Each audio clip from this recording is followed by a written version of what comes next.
오늘 본문은 사도행전의 마지막 부분이라고 할 수 있습니다. 그리고 또 결론이라고 볼 수 있는데요.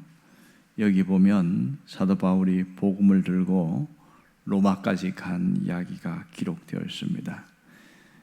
사도 바울의 복음 전파는 예루살렘에서 시작해서 또 유대까지 그리고 사마리아를 건너서 안디옥으로 건너가고 또 이 복음이 헬라 제국 그리고 로마로 가게 되었습니다.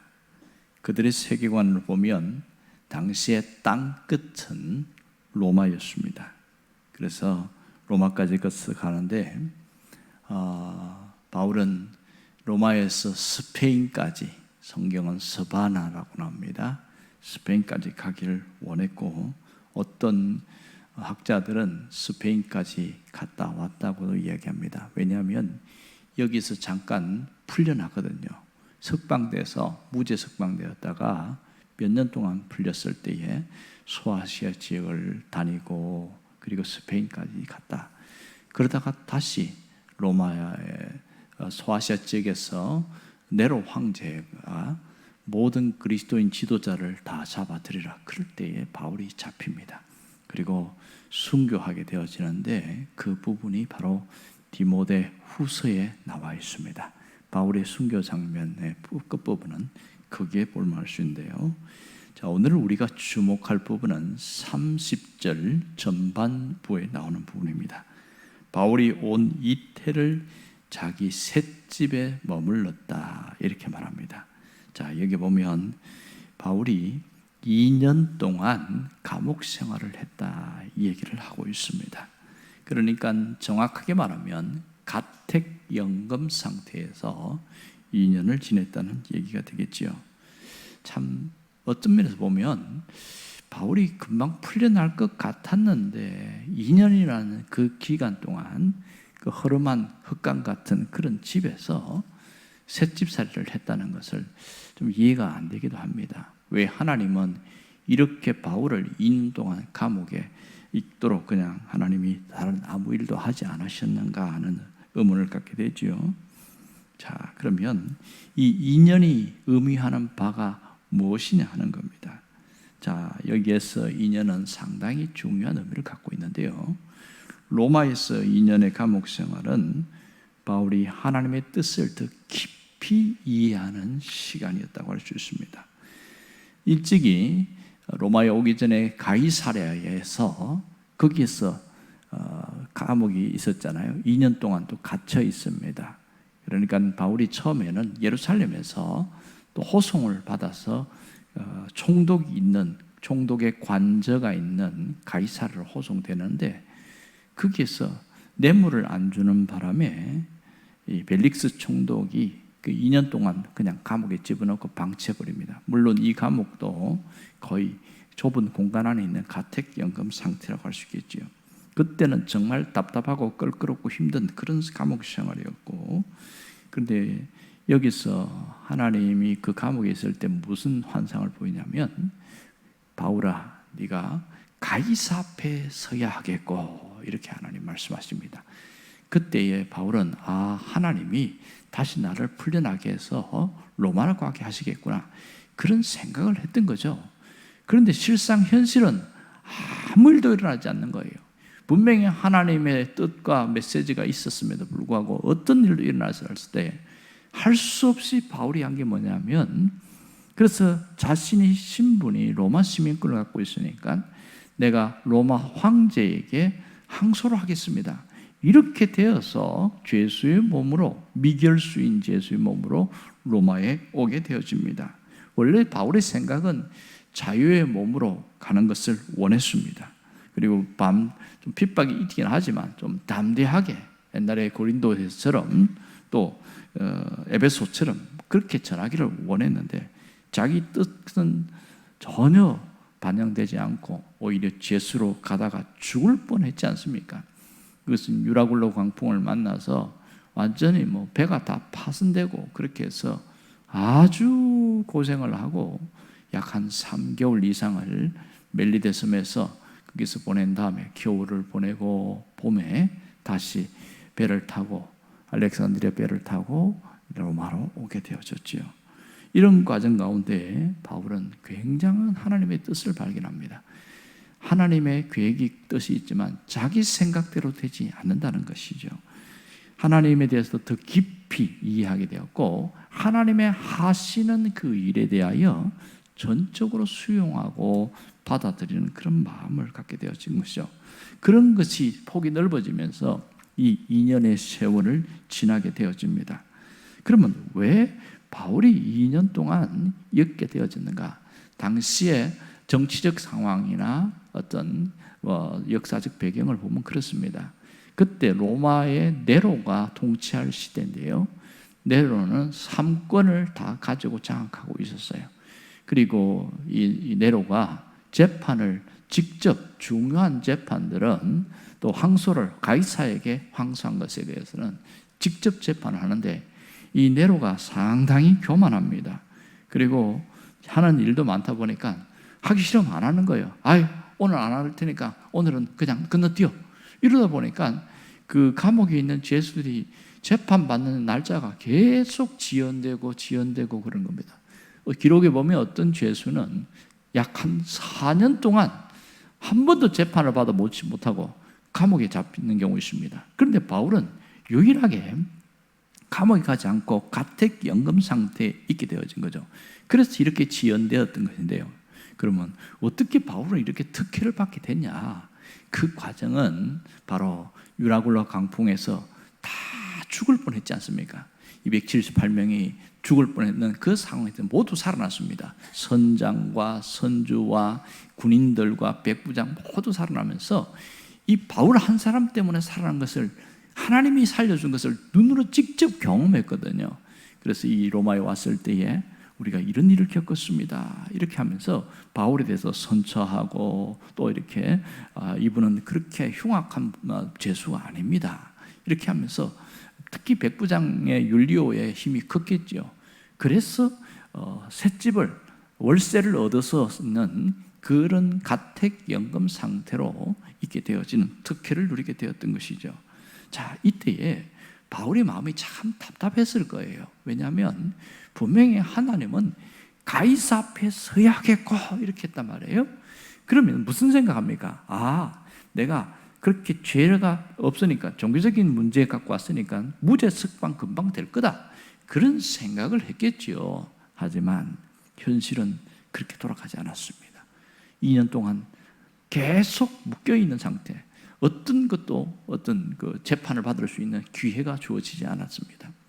옛날 같으면 어떻게 했을까요? 아무리 애를 써도 안 된다, 포기하는 마음들이 있겠죠. 그런데 바울이 여기서 무슨 생각하냐면 하나님이 이렇게 가택연금 상태에 있게 한 것도 무슨 뜻이 있을 거다, 그렇게 생각하고 지금 있는 이 환경, 이 장소에서 전도를 어떻게 할까? 그렇게 해서 제일 먼저 유대인의 지도자급에 있는 원로들을 초청해서 바울이 만나서 복음을 전하고 또 이렇게 오는 사람들을 누구든지 환영했습니다. 바울은 시내에 나갈 수도 없고 밖에 가지는 못하지만 사람들이 오는 것에 대해서는 다 허락이 됐거든요. 그리고 오는 사람들은 다 복음을 전했습니다. 그리고 놀라운 것은 그 당시에 경비대, 수비대에 있는 군인들이 일반 평범한 군인들이 아니고 상당히 귀족 계급에 있는 높은 수치에 있습니다. 그런데 꼭 한 명씩 24시간 바울과 함께 있거든요. 이 한쪽 손은 바울의 손, 이게 쇠사슬을 묶었죠. 우리가 말하면 수갑이죠. 하나는 또 그 죄수 군인의 손에 어디 못 가게. 그렇게 24시간 보내니까 바울이 뭐 하겠습니까? 옆에 있는 이 군인에게 복음을 전하죠. 그래서 그렇게 전해졌던 복음들이 그 남자가 복음을 믿은 어떤 사람 안 믿었는데 그 얘기를 또 집에 가서 내가 오늘 이 갔는데 이런 사람 만났는데 뭐 이런 쪽 이야기 하더라. 그리고 그 남자 군인이 전하는 그 얘기를 부인이 듣고 예수를 믿은 사람도 생겼다는 거예요. 희한한 일이 일어나는 거예요. 궁금하잖아요. 그러니까 보면 많은 기부인들이 또 바울의 이 셋집에 들어오는데, 그러니까 도대체 자기 남편 하는 얘기는 조금 이렇게 뭔가 미흡한 것 같고 좀 자세히 알고 싶다. 그래서 그 그 부인들이 와서 또 듣고, 이렇게 해서 예수 믿으면서 삽시간에 로마가 보이지 않는 누룩처럼, 어떤 겨자씨처럼 그렇게 복음이 번져나갔음을 알 수 있습니다. 자, 여기서 바울이 굉장히 잘한 것은 지금 내가 처한 그 현실 속에서 내가 할 수 있는 방법으로 복음을 전했다는 것이죠. 여기서 바울은 닫힌 문 때문에 넉넉고 기다린 것이 아니라 어디가 열려 있는가, 열린 문을 찾았다는 것이 대단히 중요합니다. 오늘 이 2년 동안 이 감옥에 갇힌 상태에서도 이 복음을 전하는 이 바울의 모습을 통해서 우리는 아주 중요한 것을 깨달을 수가 있지요. 자, 하나님은 내가 원하는 방식대로, 내 계획한 방법대로 하나님은 일하지 않으신다는 겁니다. 우리가 가져야 할 마음 자세는 언제나 하나님은 옳습니다 하는 그 중심입니다. 때로는 내가 이해가 안 될 때가 있고, 때로는 하나님에 대해서 화가 날 때도 있어요. 그렇지만은 언제나 하나님은 옳습니다. 그 중심이 대단히 중요한 것이죠. 이 말은 하나님의 뜻에 대하여 받아들이는 자세입니다. 제가 언젠가 그 얘기했을 겁니다. 우리는 기도 응답에 대해서 언제나 yes, 즉시 응답된 것만 응답이라고 생각하는데, 때로는 안 된다고 할 때도 그것도 응답이라고 배웠습니다. 그리고 기다리라고 하는 것도 응답으로 배웠습니다. 하지만 신앙생활을 하다 보면 안 된다고 거절한 것에 대해서는 하나님이 응답하지 않은 것으로 받아들이는 사람이 너무 많습니다. 여기에서 많은 사람이 시험에 빠지게 되어지죠. 분명한 것은 하나님은 내 뜻대로, 내 방식대로 하나님이 일하지 않는다는 겁니다. 하나님이 원하시는 방법대로 하는 거예요.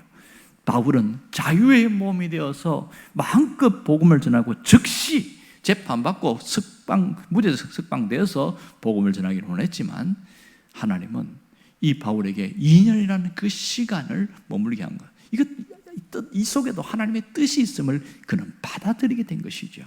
그래서 지금 할 수 있는 게 뭔가를 찾았다는 게 대단히 중요합니다. 우리는 어떤 것을 놓고 기도할 때에 응답이 안 될 때가 더 많습니다. 어떨 때는 기다리라고 할 때가 많습니다. 저는 하나의 기도 제목으로 20년 이상을 기다린 적이 있습니다. 그래서 때로는 10년이 지나가니까요, 이 기도는 응답이 안 되는 거구나. 그러고 나서 포기해버렸어요. 10년간 기도했는데도 응답이 안 되는데 이건 아닌 거죠. 그러다가 또 생각이 나니까 또 기도하게 되고, 그렇게 했던 거죠. 그게 바로 저희 아버지의 구원에 대한 것이었습니다. 사실 아버지에 대한 미움도 많았지만 영혼이 불쌍하잖아요. 그래서 영혼을 놓고 기도하는데 좀처럼 그 마음이 열리지가 않는 겁니다. 가보면 이 아버지는 절대로 예수 믿을 사람 아니다. 그런데 20년 가까이 딱 되니까 심경에 딱 변화가 오는 거예요. 그렇게 완고하고 완악한 모습이었는데 몸이 아프니까 사람이 달라지더라고요. 그때 제가 소식을 듣고 집으로 가서 다짜고짜 아버지에게 복음을 전해죠. 그전에는 아주 눈꽃만큼도 들어가지 않았던 그 메시지가 100% 받아들이는 거예요. 제가 깜짝 놀랐어요. 이런 경우도 있구나. 그런 걸 보면서 하나님이 하시는 일을 생각하게 된 것이죠. 여러분, 우리가 하나님이 허락하시면 좋고, 허락하지 않더라도 내가 지금 있는 이대로 받아들이는 마음가짐이 대단히 중요합니다. 우리는 현실 속에서 내가 원하는 대로 이루어지기를 하는 마음이 있습니다. 그래서 기도할 때 이렇게 되기를 원합니다. 그렇게만 되면 얼마나 좋겠어요. 대부분 그렇게 이루어지지 않는 걸 보게 되었습니다. 정말 중요한 것은 하나님이 이렇게 하시든지 또 이루어지지 않든지 하나님의 뜻에, 하나님이 일하심에 대해서 전적으로 받아들이는 그 마음, 그것이 진짜 신앙입니다. 그 하나님의 뜻에 나를 맡기는 게 대단히 중요한 것이죠. 그러면 지금 내가 여기서 뭘 할 수 있는 것인가? 이게 중요한 겁니다. 예를 들어서 어떤 분이 하나님 앞에 내가 이제 전도하면서 살겠습니다, 이렇게 기도했다고 칩시다. 실제 그런 분이 있었으니까요.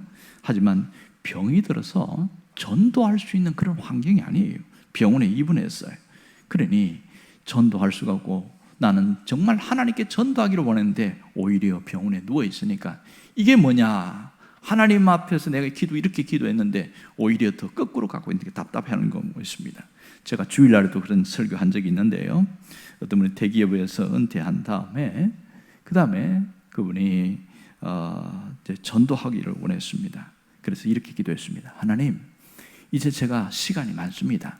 내가 남은 시간 동안 영혼 구원하면서 복음을 전하면서 그렇게 보내기를 원합니다. 이렇게 기도를 했어요. 그런데 몸에 이상이 생긴 거예요. 병원에 가서 쫙 검사하는데 조직 검사를 해봐야 되겠습니다. 쫙 찍어보는데 심각하게 자기들이 이렇게 막 이야기하고 보호자 부르고 그러는 게, 그래서 나중에 알려는데 몸에 암이 4군데나 발생한 거예요. 가장 중요한 폐, 위, 간, 대장 뭐 이러니 여러 군데에 암이 생겼으니까 살 가능성은 없죠. 불가능하죠. 의사는 약 6개월 정도의 판정을 했는데 아직 큰 상태는 아니지만 여러 군데 동시에 퍼졌으니까 이거 불가능합니다. 그래서 수술도 못해요. 그러니까 방사선 치료와 약물 치료를 겸하는데 가장 힘든 것이 통증이다, 이렇게 이야기합니다. 그런 가운데서 절망이 오는 거예요. 왜 하나님은 내 기도를 들어주지 않고 이렇게 했을까? 그러면서도 또 자기가 그렇게 열심히 일만 하다가 자기 몸을 돌보지 않은 것에 대한 후회하는 마음, 막 자책하는 마음, 이렇게 막 뒤엉켜서 왔다 갔다 하다가 그럼 내가 여기서 할 수 있는 게 뭘까? 그러다가 내가 여기서 전도 한번 해보자 이러는 거예요. 그전에는 계속 복잡한 그 심경을 다스리는데 시간을 다 많이 소비하다가 자기가 마음을 먹고 가는데 거기가 있는 곳이 암병동이잖아요. 이 암병동이니까 사람이 좀 많습니까? 그래갖고 가고 많이 아파하는 사람에게 많이 힘들죠. 그러면서 얘기를 하는 거예요. 여러분, 제가 전에도 얘기한 적 있죠. 암 환자가 가장 힘든 게 2가지입니다. 하나는 두려움이고 하나는 통증입니다. 죽는 것에 대한 두려움, 점점 죽어가는 것에 대해서 굉장히 무서워합니다. 그리고 밤마다 찾아오는 그 통증은 이루 견딜 수 없습니다. 이분도 몰핀 주사를 맞고 그렇게 해도 통증 때문에 견디기 힘들었거든요. 그런데요, 여기서 막 절망에 빠진 사람 해갖고 많이 힘들죠. 그러면서 어디가 아프세요? 여기 아프다고. 저는 4군데나 암세포가 퍼졌습니다. 이러는 거예요. 그러니 자기는 한 군데 이렇게 와갖고 막 두려워하고 있는데 이 온체 다 퍼졌으니까 이미 끝난 거잖아요. 그런데도 내가 이렇게 말하는 거야. 사실 저도 이것 때문에 많이 두려웠지만 예수님이 내 안에 계시기 때문에 제가 이길 수 있었습니다. 그러면서 얘기를 하면서 예수님을 믿으면 두려움을 이길 수가 있습니다. 이렇게 얘기하는 거예요. 그런데 이 사람들이 지푸라기도 잡고 싶은 심정이잖아요. 잘 받아들인다는 거예요. 그러니까 자기보다 이렇게 지독한 병에 걸린 사람이 없다는 거예요. 오죽하면 그 전문의 의사가 세상에 내가 25년 동안 집도일을 했지만은 이렇게 병이 걸린 사람은 처음입니다 할 정도였으니까요. 근데 의사가 6개월 산다고 했는데 16개월 살다가 가셨어요. 그리고 엄청나게 많은 사람을 전도했습니다. 거기에 있는 환자, 보호자 이런 사람들, 많은 사람들이 믿은 이 기적 같은 일들이 일어났습니다. 정말 아름답게 빛처럼 그렇게 바라다가 가신 그런 분이 있었습니다. 여러분, 하나님은 대부분 우리에게 이런 극단적인 것을 선택하게 하지 않으십니다. 그런데 이분이 굉장히 잘한 건 뭐냐면 지금 내가 할 수 있는 게 뭔가를 찾은 것이죠. 여러분, 주님은 우리가 내가 살아가는 삶 자체가 복음이 되기를 원해요. 내가 살아있는 그 삶 자체가 복음과 함께 살아가는 삶이 되기를 원하는 겁니다. 어떤 분은 전도하라고 그러니까 목사님 저는 사람이 없어요 그래요. 그래요? 그러니까 자기가 아는 사람이 너무 없다는 거예요. 이사 온 지가 얼마 안 돼가지고 내가 아는 사람이 없고 그래서 저는 전도를 못 하겠는데요. 그런데 그 목사님이 하는 말이 그러면 밥은 먹고 살잖아요. 마트도 가고 그다음 미장원에도 가고 커피숍도 가고 그럼 사람 만나잖아요. 그런 사람하고 뭐 얘기하면 되잖아요. 그러니까 이분은 친하고 아는 사람에게만 전해야 된다, 그런 생각을 했던 모양이죠. 그러면 되겠네요. 그러고 나서 이 사람이 조금씩 달라진데, 진짜 중요한 것은 복음 때문에 내가 행복한 겁니다. 이게 진짜 신앙이에요. 내가 누군가에서 예수 믿으세요 말 한마디 하는 것도 소중한 게지만, 내가 복음을 가지고 살아가는 그것 때문에, 예수님이 내 안에 있는 것 때문에 내가 참 행복하다, 이게 진짜 최고의 전도지인 것이죠. 그래서 그렇게 살아가고, 그렇게 불쌍한 마음으로 기도 한번 해주면, 내 옆에 있는 사람이 참 지옥 가는 게 불쌍해서 기도하는 것 자체가 벌써 복음이 시작된 거죠. 놀라운 일은 여기 있습니다. 근데 우리는 어떤 생각하냐? 어떤 사람을 예배당에 앉혀놓고 교회 다니게 해야 성공한 거다, 이런 생각을 하니까 항상 실패했다고 생각합니다. 절대로 그렇지 않습니다. 내가 전도지입니다. 우리 자신이, 우리가 의롭게 행하고 진실하게 행하고 뭔가 성공하고 그래서가 아니라, 내가 살아가고 내가 행복한 것 자체가 최고의 전도지라는 걸 알아야 됩니다. 진정한 전도지는 주님이 우리를 통해서 그렇게 살아가기를 원하는 겁니다. 바울이 그랬거든요. 자기는 쇠사슬에 매여 있었지만 자기 얼굴이 환했거든요. 그리고 자신감이 있었고, 오늘 이 30절을 보면 담대하게 그렇게 이야기했습니다. 어떻게 감옥에 있는 죄수가 담대하게 전할 수 있겠습니까? 불가능한 일이잖아요. 그러나 주님이 내 안에 있는 것 때문에 행복하게 살아가는 사람은 담대하게 전할 수 있는 것이죠. 여러분, 우리가 지금 이번 주 초청주의를 했고, 또 지난주 했고, 이번 주에 또 합니다. 자, 그러면 제가 그런 얘기 하잖아요. 전도하려고 하지 말고 초청만 하십시오, 이렇게 이야기했습니다. 전도하면 부담이 돼가지고 살 수가 없는 거예요. 그러니까 초청은 쉽잖아요. 아무나 오시면 되니까. 그리고 내가 믿게 할 필요도 없습니다. 믿는 것은 하나님이 하시는 거고, 전도는 제가 합니다. 그러니 굉장히 쉬운 일이지요. 단지 그 영혼을 놓고 교회까지 오는 동안에 수많은 방해가 있으니까 그 사람을 놓고 방해가 없어지게 해달라고 기도하는 것이고, 또 하나는 예배당에 앉혀놨지만 귀가 닫혀가지고 하나도 안 들려요. 귀가 열리게 해주세요. 요 정도만 하면 우리가 다 한 겁니다. 하나님은요, 우리가 이 마음만 먹고 하는 그것만 보고도 하나님은 너무 기뻐하시고, 네 할 일 다 했다, 이렇게 하는 겁니다. 믿든지 안 믿든지는 내 소관이 아니거든요. 저도 최선을 다해서 말씀을 전하기는 합니다만은, 안 믿는 것은 제 소관 아닙니다. 믿고 안 믿고는 하나님이 하실 일입니다. 제가 수도 없이 이야기합니다. 왜 이 일을 합니까? 지금 믿을 사람이 있기 때문에 그런 것이죠. 그럴 때 여러분, 아직은 믿지 않았지만 3개월 후에, 6개월 후에 믿을 사람이 말씀을 들을 수 있습니다. 하나님은 앞으로 믿을 사람이면 하나님은 그 자체도 귀하게 여기고 우리가 하는 그 모습을 아주 기뻐하신다는 사실을 잊지 않기를 바랍니다. 오늘 우리가 내가 초청할 사람들을 놓고 기도할 수 있기를 바라고요. 또 하나는, 하나님, 내 삶에 부족한 게 많고 어려운 게 많고 문제가 많지만 지금 살아있는 것 자체, 내가 삶 자체가 행복을 더 많이 누리고 느낄 수 있게 해주세요. 그렇게 기도하는 게 중요합니다. 나 자신이 전도지가 되기를 원합니다.